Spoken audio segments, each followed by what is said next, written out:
చూడండి, ellipse equation ఇచ్చాడు, confocal to hyperbola అన్నాడు. కాన్ఫోకల్ అంటే తెలుసు కదండి, రెండింటికి ఫోకస్ సేమ్ అవుతాయి అని. డూప్లికేట్లు అదే అవుతాయి, మళ్ళీ ఒరిజినల్ అదే అవుతాయి. అయితే then the set of values of theta. సరే చూద్దాం దీని క్వశ్చన్ సమాధానం. 5th క్వశ్చన్ చూడన్నాను, ఎలిప్స్ ఈక్వేషన్ తీసుకున్నాము, దాన్ని ఫోకస్ కట్టాను, ఎసెంట్రిసిటీ కట్టాను, ఫోకస్ కట్టాను. ఎంత వచ్చిందంటే 1,0. అలానే ఈసారి హైపర్బోలా తీసుకున్నాను, ఇది ఇందాక క్వశ్చన్ మోడల్లోనే ఉందిలేండి. మళ్ళీ దాన్ని ఎసెంట్రిసిటీ కట్టాను, సంథింగ్ వచ్చింది.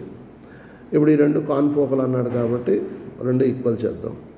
రెండు ఈక్వల్ చేసుకుంటే ఎంత వచ్చిందంటే, సో ఇక్కడ ఏ వాల్యూ 1,0, అది 1,0. అంటే ఫోకస్ ఆఫ్ ది హైపర్బోలా కూడా 1,0నే వచ్చింది, అది 1,0 వచ్చింది. కాన్ఫోకల్ అన్నాడు.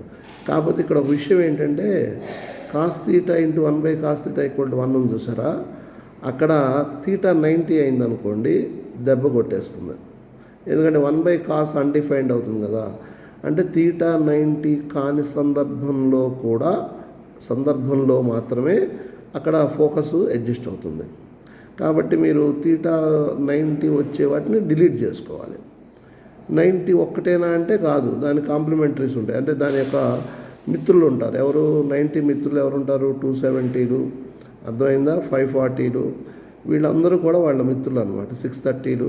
కాబట్టి వాళ్ళందరినీ డిలీట్ చేయాలి. సో కాబట్టి ఆ θ అదొక్కటి తప్పదు, మిగతా అన్ని చోట్ల ఎగ్జిస్ట్ అవుతుందని చెప్తాం. అంటే దట్ ఈజ్, దాన్ని ఏమని చెప్తామంటే θ ≠ ఆడ్ మల్టిపుల్స్ ఆఫ్ 90 అని చెప్తాం.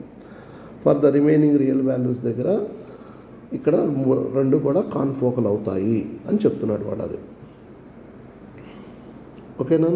అంటే జస్ట్ ట్రిగ్నామెట్రీ మీద ప్రెజర్ పెట్టాడు వాడు. అది